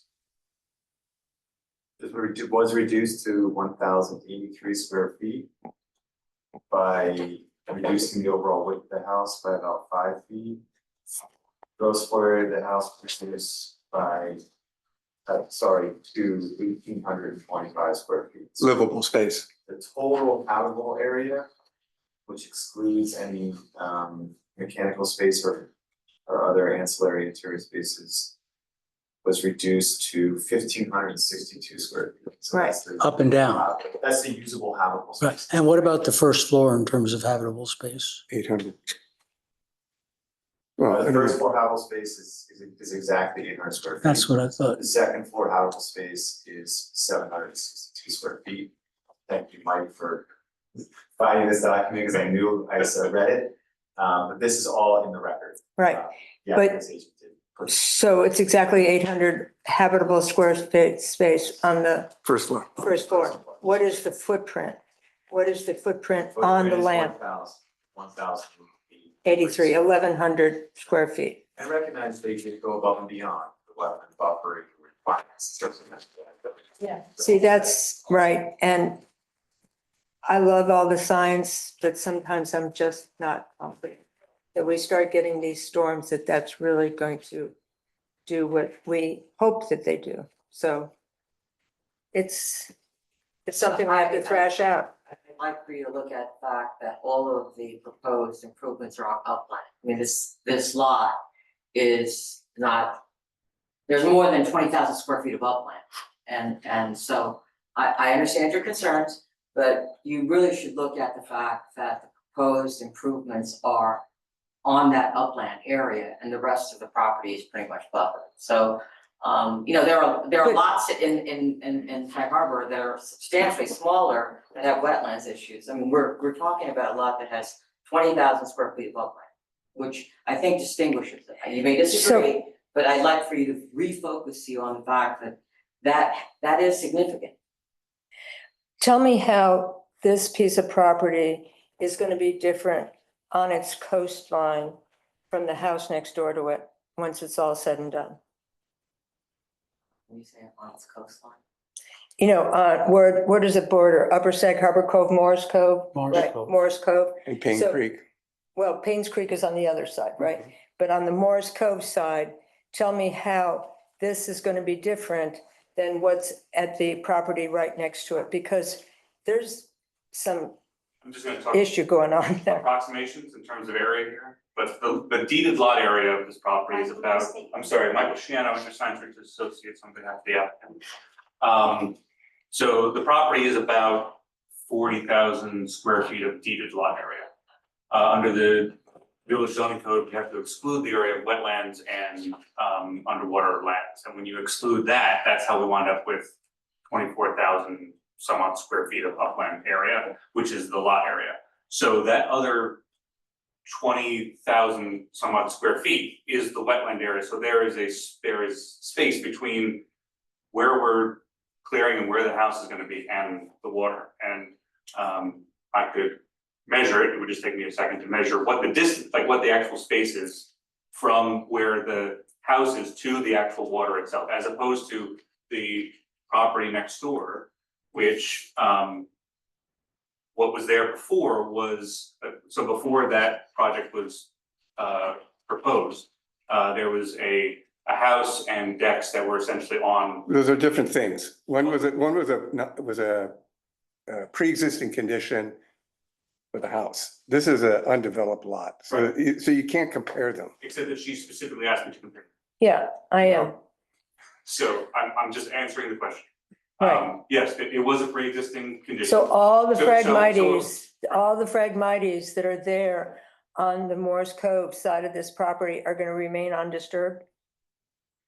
We do have as part of our plan, a Phragmites mitigation project, which would include cutting the Phragmites down and planting groundsel bush and other native plants in that place. But we are not, it's not going to be a full clearing of that area. It's that the Phragmites would be cut and and then the native plants that we have proposed would be pocket planted in those locations. And then all of the intent would then that the groundsel would grow to the same height as the other groundsel that is there. It's not like that it would be cut down to provide some view for this property. That's not the intent, but, and also the root systems of the Phragmites that are there would remain in place essentially until the groundsel bush and other native plants shade it out enough that those go away, but then the roots of the groundsel will come in place and replace them. That's the intent of a kind of a 3-year maintenance plan of invasive species management. So that is part of this project. So it would not wind up like the neighbor insofar as that was an existing condition. There was a beach there that was there before. And in this case, all of that wetland area, in addition to 15,000 some odd square feet of buffer, will be native plants. And it won't be the denuded area that you see next door. So. Thank you. Will, would you like to speak at all? I don't know, in the recent history of the Harbor Committee, that there's been a lot like this. And I think that the frustration here is that if we were writing the code today, I suspect that this would be no can build zone. I just think everything that we've learned on the Harbor Committee points to red lights on this project. And our frustration has been, we are bracketed by law and rules and whatnot. And the two laws that I've looked at are Chapter 285 and the zoning. And Chapter 285 says something about, and this has kind of been in my mind for a long time, where compliance to the setbacks prescribed herein cannot be met, the practicable alternative analysis may reduce the scale of the activity consistent with the project purpose. So we've talked about that ad nauseum. And the minimum size structure in Sag Harbor is 800 square feet. It is not 1,600 feet. It's not 2 stories. There is nowhere in New York or in the United States, as far as I'm concerned, I've had conversations with architects all over the country about this item, including our own building inspector. And there's no example of a minimum size square foot that can then be 2 stories. It's just not in the code. I don't want to argue it. I'm just going to say that part of my frustration is that when we've asked you to consider a reduction, we've never seen it. Now, one of the things that happens culturally in this town and in most villages, and you'll witness it at the ZBA, at the planning board, at the trustees, and certainly in the harbor committee and the ARB, the one thing all committees have in common is compromise. And personally, I think that the compromises on this project have been de minimis. And I don't think in the spirit of what we do in this village, this is a good project. That's my personal thoughts. But I think it's bracketed by the code, the minimum size house, and the chapter 285, where we're trying to come up with a practicable alternative. We've discussed Legany Brook, we've discussed Morris Cove. Again, I think that the frustration is that this should be a project that you can't build on. And we've tried as hard as we can to, I think, make this I don't think there was anybody on this board that wanted to see anything built there. So we've gone through huge numbers of hours discussing this. And I think our compromise has been, frankly, I was adamant, nothing can be built here. We talked to council and there's economic considerations. We can't do all of these things. So we've compromised our position, I think, as stewards of the environment and our mandate about protecting wetlands. We're not allowed to diminish any wetlands. And I would think by definition, that's what we're doing on this project. We're compromising our wetlands here. So I think we have made compromises, and I don't feel that that is happening on your side. And All right. you want to talk? No, not really. I mean, other than to say. You made me talk. other than- Make us, Yeah. Come on, Well, I can Chairperson. talk, okay, Belly up. all right, I can talk very briefly. I mean, I share all of the frustration. And I have no skin in the game here. I have no, obligation to anybody to do anything. But having said that, we pay a lot of money to have our environmental counsel and our legal counsel advise us. And as best as I can determine, and while we are not bound by law to follow everything that they say, I think they have made it very clear that in their view, the applicant here over the course of 2 years or longer has gone a long way toward helping us to find a solution to the fact that this lot is so severely constrained. And while we would like to say it's unbuildable, it's not unbuildable. That's just the nature of the law. It's an approved subdivision. It's been in place for years. Somebody's been paying taxes on it. And the fact is that the law states that it is not unbuildable. It's up to us to come up with a way to approve something here that will have the least amount of impact on the environment and on water quality in particular. I also think that having gone on for so long, we gain very little by pushing this into the future any further, although I'm not opposed to it if that's what the majority people on the committee wanted to do. I just don't think it serves any purpose. And what I would like to do is to have a permit prepared. I would like to offer one other thing that I think I've spoken to everybody informally about. And I don't know how the applicant is going to respond to this, but I have spoken to council on this, and that is because the bedroom count and the bathroom count has been a consistent thing, and I crawl in my neck about this, and I know others as well.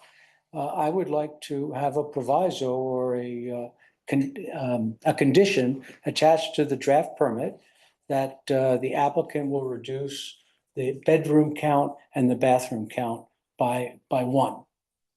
So there'd be one less bathroom and one less bedroom, which I think if my reading of the original plans is correct, it reduces the effluent by about 30%. I know that's not the, silver bullet, or it's not the answer that everybody will want and make everybody feel comfortable, but it is a concession, and I think it's worth seeing if the applicant will approve it, will buy it. And I think it should be a condition of our permit. I think we have the right to condition our wetlands permit. So that's my view. And with everybody's, if there are no, objections at this point, I would recommend that we authorize Brandt to prepare a draft permit for the next meeting. Well, With the I think we conditions should of- discuss your proviso before we move on to that. Let's do it. And I'd be interested in what our legal counsel actually thinks, like, does such a proviso actually have legs? I mean, I think we saw this once before on a different application years ago. And we pushed back and we said, too many bedrooms. So, okay, so they just took a wall down and all of a sudden, rather than 2 bedrooms, it was one very large room. Right? And you know that dividing wall was going to go back up as soon as they got the permit. So I'm not sure, even though I respect your trying to be creative. Now, maybe the bathroom is a more, Well, that would be that's included more in my issue. condition. Well, can't you put a covenant on a Yeah, project? I was gonna say, I mean, Yeah. we can certainly condition the permit. You can also put a covenant on the property that runs with the land. Obviously, the applicant would have to, agree to that. Yeah, They'd have to record it themselves. But we could limit the number of bedrooms and bathrooms. Without reduction of square footage. Yeah, I'm more interested in the square footage, but The health that's department- always been my Yeah. issue, is the square footage, the Just those footprint. are without reduction of square footage, like a bathroom and a bedroom. Yeah, Correct? that would be my Okay. position. John? I would only say it helps. Yeah, it's not an answer. It's not, No, I understand. If you're proposing as a compromise that a bedroom and a bathroom removed without a reduction in square footage, I think that we could certainly get our client to say yes on that. You would agree to a covenant being placed on the property? Yes. I think a covenant is really critical. Again, I mean, covenant is critical. I'm gonna want to receive some advice from our counsel before I make up my mind on a final decision on this still, but I'd say this does. could you would- have the would help. language of a covenant prepared for the next meeting? Can we also see like what the floor plan would be? How this bathroom would be eliminated, how this bedroom would be eliminated? I mean, I don't know that Well, I don't know that we need to do But that. they're actually, what I specifically asked, there would be no reduction in square footage. It just that the area would be repurposed. Right.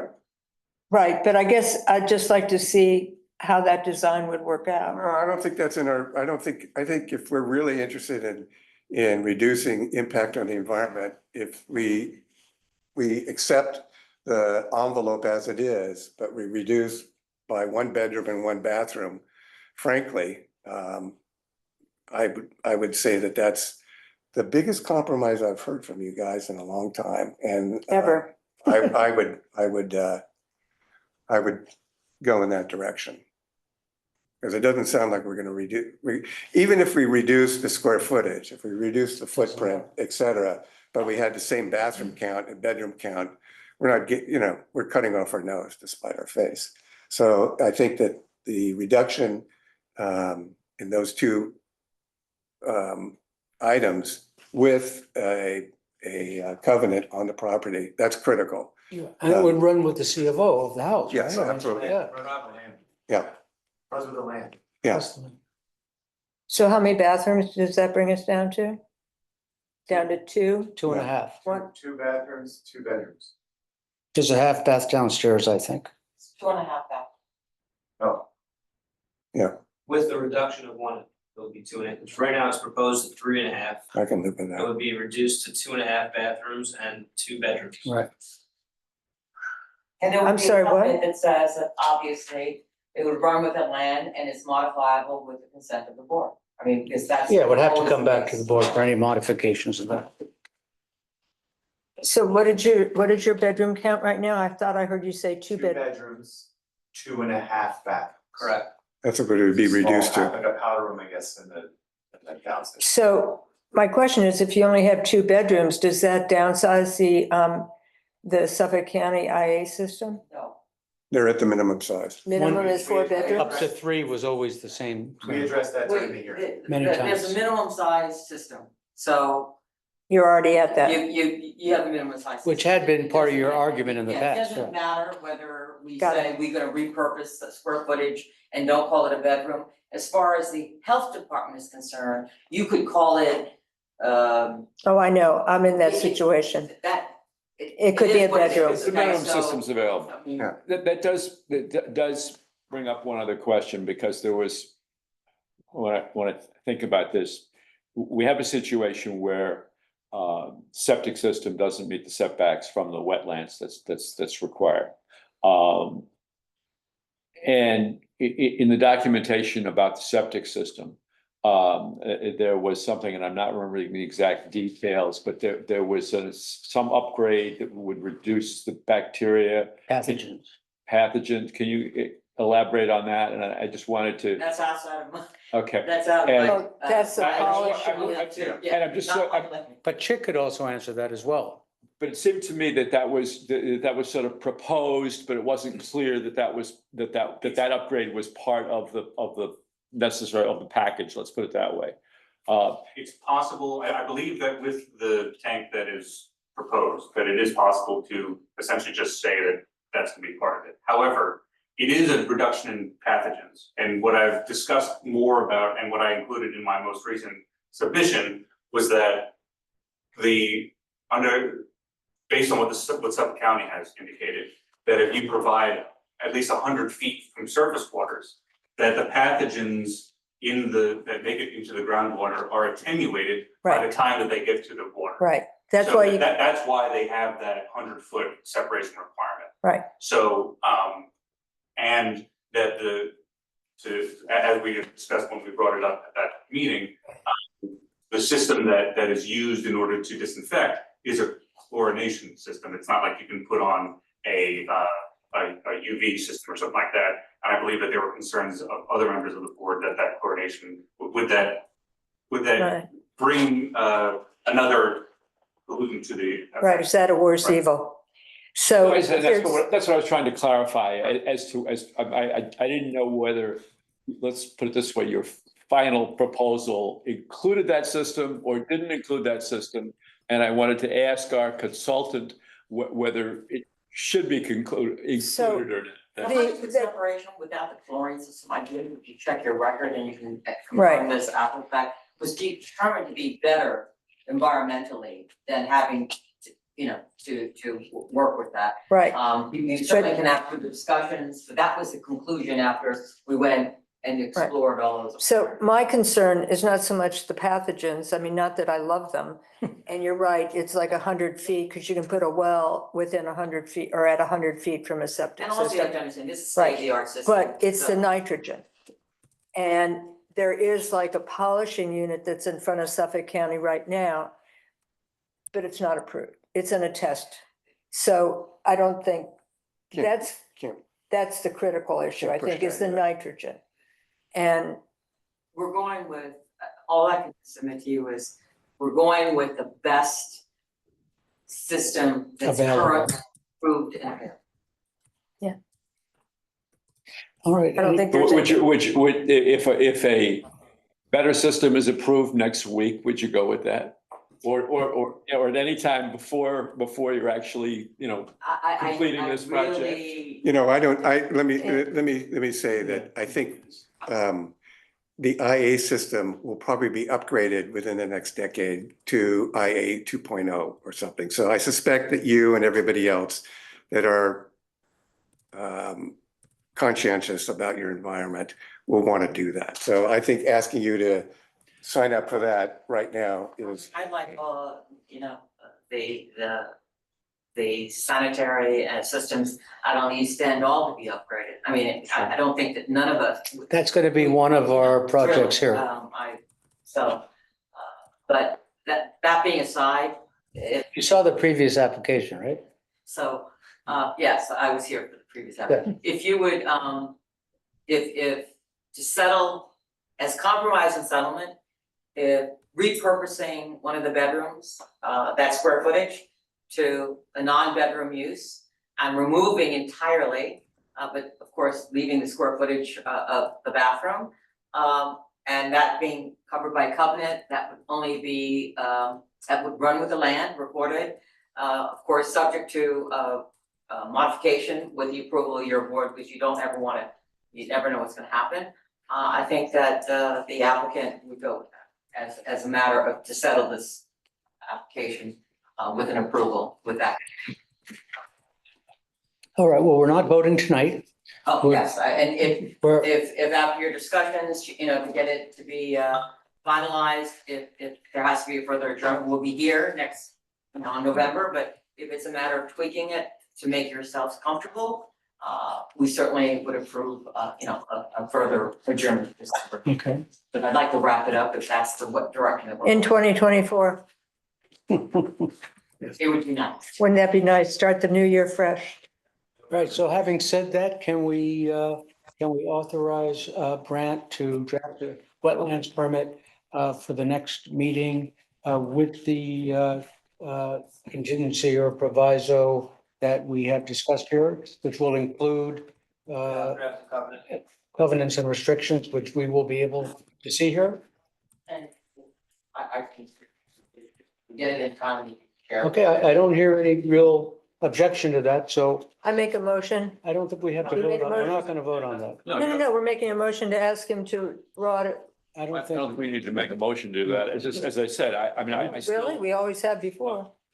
I would still like to confirm advice from council on this before I don't think we've voted to approve this. I think we've I just, understand that, I just so that, but in any Yes. event, I don't think we're gonna vote now on any of it. no. yeah. right, So Grant, I think you can take that as your authorization to develop the draft permit for next meeting. Heard and noted. Okay. And should we, I don't know, it might be nice to have it Still want to beforehand. Maybe meet? that's not reasonable so that we really, Exhausted, but I'm gonna get. I'm leaving, Okay. I'm leaving in 2 minutes, so. As soon as possible. Okay. with Advance notice so you guys can review it and consult with. and have like a Right. discussion. Right, guys, that's it for the agenda items. I did promise John Parker earlier. Goodbye, guys, thank you. thank you. I did promise John Parker earlier that he could have 2 minutes to update us on the sewer expansion plan. Great. So if you could, thank you. And I'm just following up on what I said at the last meeting. I believe that at the last meeting, I said that we would be opening the bids. You've probably seen in the paper that the bids came out above what was originally estimated. But it looks like the low bids are reasonable bids and that they're not significant, they're not that much above what was estimated, that it's going to necessarily derail or delay the project. We're still working on that, so there's no That's great. details available. But it's not as bad as it looked if you just, read the paper and said that the original original cost estimates were far lower than the bids. And apparently one of the issues here was that bidders are adding basically a Hampton surcharge for for having to come out this far on the island and deal with the traffic. Sure, that And part. and that may have not have been figured into Right. to the estimates.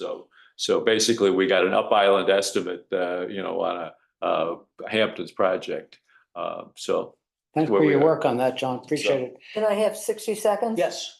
So I spoke at the VBOT. I don't know if I talked to all of you individually. I think I sent you an email that the people that are in Sag Harbor but live in Southampton Town can sign up for the North Sea Solar Project. You get 8% off your electric bill for the next 20 years. Yes, Southampton Town. The thing is that there's a certain pool of kilowatts, and there's close to 400 people who have already subscribed at this point, and there may only be like 50 or 60 spots. So I will send it out again tonight, but I would encourage you, if you're interested and you're in Southampton Town, to do it tonight. It's really easy. Name, email, address, telephone number, and a copy of your PSEG bill. And that's all. It's not a lottery. It's first come, first serve. Oh, seriously. And if we get only 10 people from Sag Harbor Village, we get $5,000. Yeah, that's great. Good. Will, anything for you? As long No, as- nothing for us. as long as that we're on you a said, pu- but- Oh, Well, no. Okay. All right, with that, I'd like to call for the meeting to be adjourned. Is that the correct? Yeah. Motion to close or adjourn. Motion to close I'll and move. adjourn? Dr. Barker, I make a motion or second it or second, whatever. Mary Ann, Second. all approve? Yes, fine. Favor. Well approved. All and all, Don't talk so much, Tom. I know, I don't. welcome, Tom, by the way. Silence is gold. Yeah, Yeah, it is sometimes. glad you're feeling better, man. That's great. Yeah, thank you. Thank Good. you. Doris, do you have a permit we're supposed to sign? Yes. Let's do that Yeah. now. Yeah, let's do that now. That was quite interesting to get a